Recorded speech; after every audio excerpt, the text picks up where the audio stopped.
নমস্কার বন্ধু।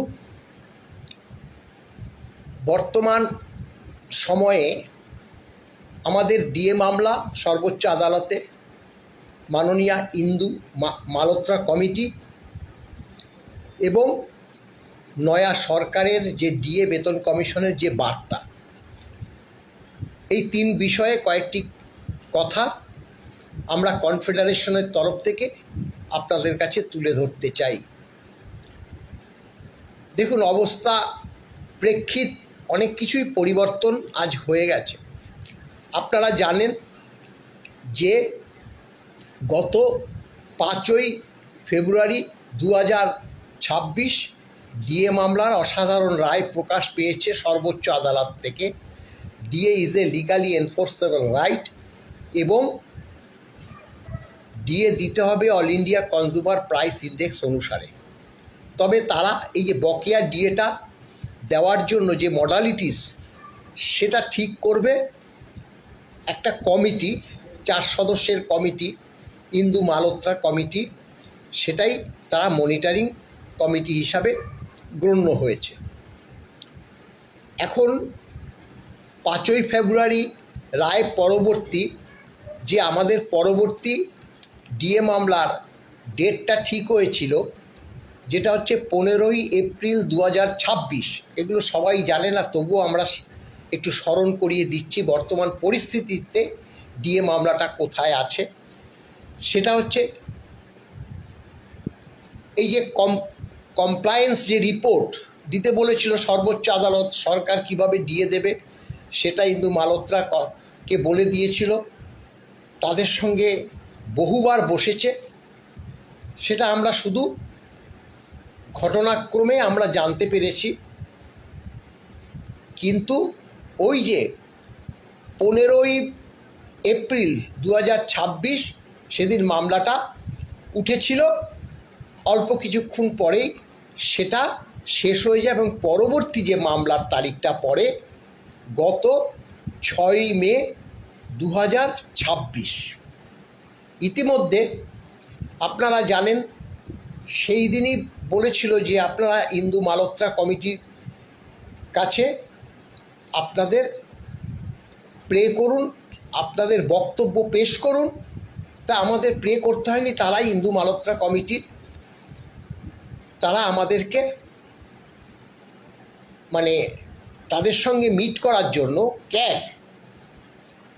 ক্যাগের যে ডেপুটি সেক্রেটারি তিনি আমাদেরকে মেল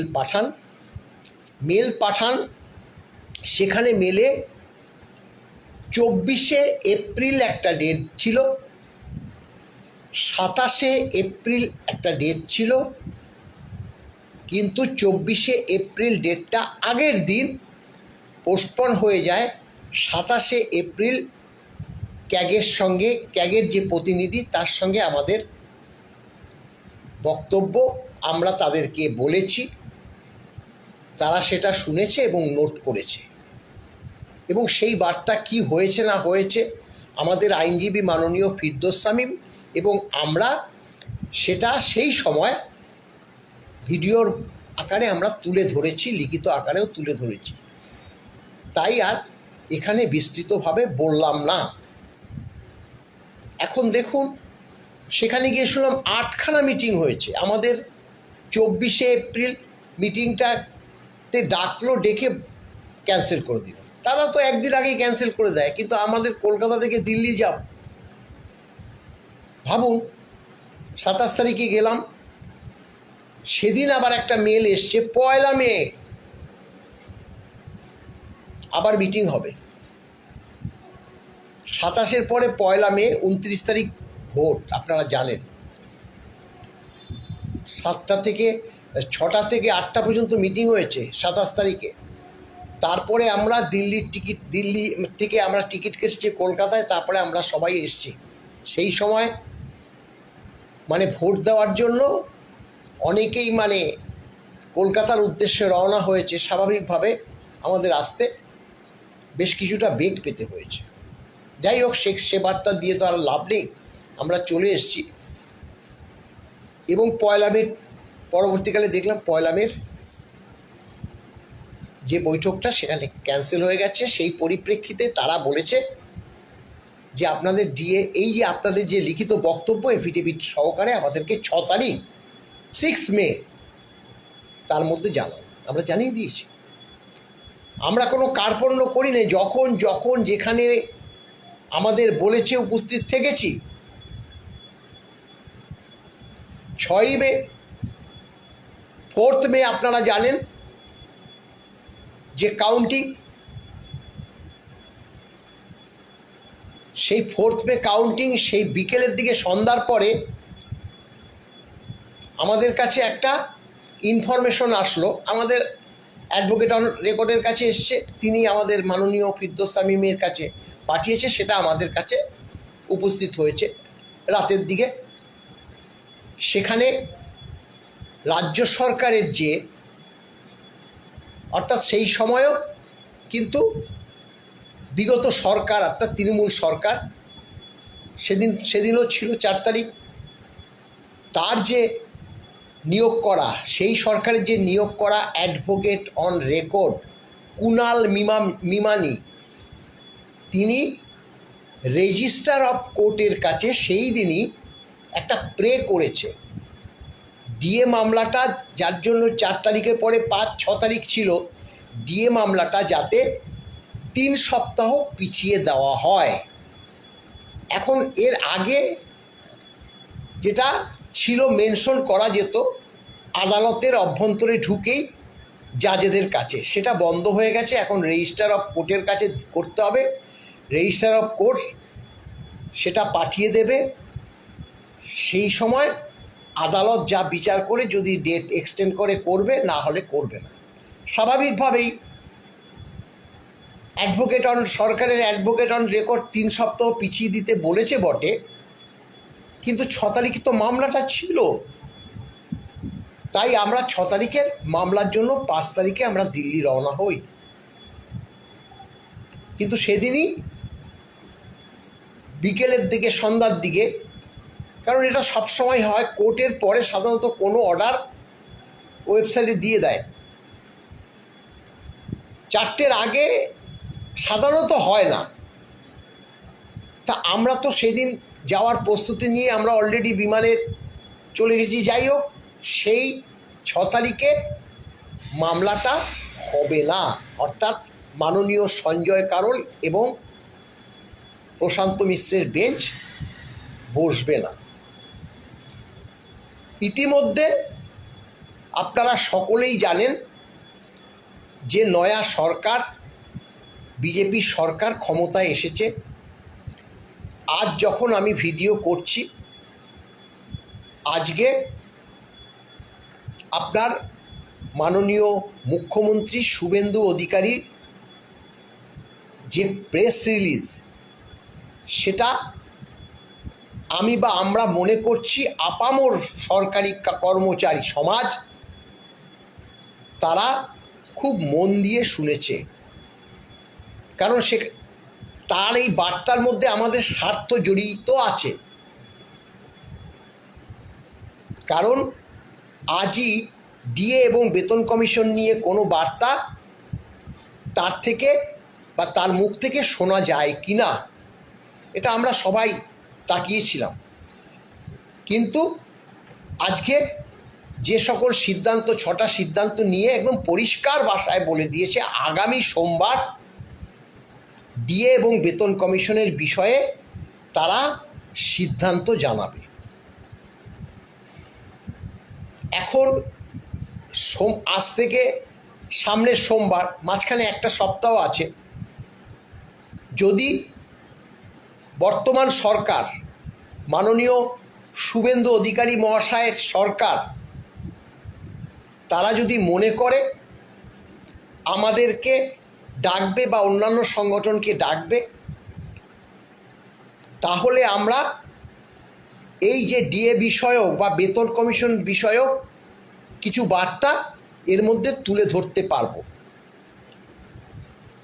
এবং আমাদের যে কি বার্তা, আমরা কিভাবে মামলাটা করেছি, কি বলেছে, সেই বার্তাটাও পেশ করার আমাদের ইচ্ছে আছে। কারণ আমরা গতকাল পর্যন্ত আমরা অ্যাডিশনাল চিফ সেক্রেটারির কাছে একটা মেল পাঠিয়েছি, যাতে এই যে ডিএ এবং বেতন কমিশন নিয়ে মানে ওই বর্তমান সরকার আমাদের সিদ্ধান্ত জানিয়ে দেয়, এবং যে সকল কর্মচারী সমাজ এখনও পায়নি তারাও যাতে এর আওতায় আসে সেই বার্তা আমরা পরিবেশন করি। এখন আগামী সোমবারের পর্যন্ত আমাদের সত্যি কথা বলতে কি অপেক্ষা করতে হবে। আগামী সোমবার পর্যন্ত এই বর্তমান সরকার কি বার্তা দেয় সেটা জানার পরেই আমরা পরবর্তী পদক্ষেপ গ্রহণ করব। তবে এই যে আমার যে ভিডিও বার্তা, কনফেডারেশনের যে বার্তা, আমাদের আবেদন থাকবে যে পঞ্চম বেতন কমিশন নিয়ে যে ডিএ মামলা, আর বর্তমান চলছে ষষ্ঠ বেতন কমিশন, আমরা এই পঞ্চম বেতন কমিশনের ডিএ মামলার রোপা 2009 অনুসারে যে হয়েছিল সেই পরিপ্রেক্ষিতেই এই মামলার জয় আমরা পেয়েছি, এবং কিভাবে ডিএ দিতে হবে সেটা পরিষ্কার মানে আদালতের যে নির্দেশে বলে দিয়েছে। All India consumer price index অনুসারে ডিএ দিতে হবে, এবং DA is a legally enforceable right. এখন এর মধ্যে সরকারি কর্মচারী এবং গ্র্যান্টিং এইড কর্মচারী, সব ধরনের কর্মচারী কিন্তু এখানে আছে, কারণ রোপা মেনে কিন্তু সকলেই তারা বেতন, পেনশন, ভাতা পেয়ে থাকেন। তাই এক শ্রেণীর কর্মচারী পাবেন, এক শ্রেণীর কর্মচারী পাবেন না। আশা করি নয়া সরকার সেই দিকটা অবশ্যই ধ্যান দেবে। আর এই যে 7 দিন আমরা নিশ্চয়ই অপেক্ষা করব। আগামী সোমবারটা কর্মচারী সমাজের কাছে, গ্র্যান্টিড এইড কর্মচারী সমাজের কাছে একটা আশার আলো দেখাবে বলেই আমরা মনে করছি। এইটুকুই বার্তা আমরা দিয়ে রাখলাম। আর আদালত থেকে, সর্বোচ্চ আদালত থেকে পরবর্তী ডিএর যে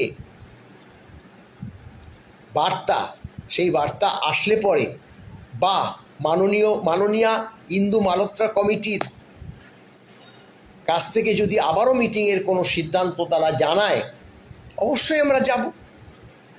মডালিটিস তো ঠিক করবে, পরিষ্কার বলে দিয়েছে ইন্দু মালহোত্রা কমিটি। আর সর্বোচ্চ আদালতের রায়টা, সেটা তো যে সরকারই আসুক না কেন সেই সরকারকে মানতে হবে। সরকার তো কন্টিনিউয়াস প্রসেস, যে সরকার চলে গেছে পরবর্তী একটা সরকার এসছে,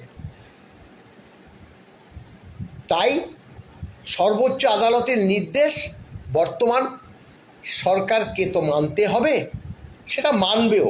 তাদের যে বার্তা মাননীয় প্রধানমন্ত্রী থেকে মাননীয় স্বরাষ্ট্রমন্ত্রী এবং বর্তমান মুখ্যমন্ত্রী, আমরা যে ডিএ এবং বেতন কমিশন তাদের যে ম্যানিফেস্টো,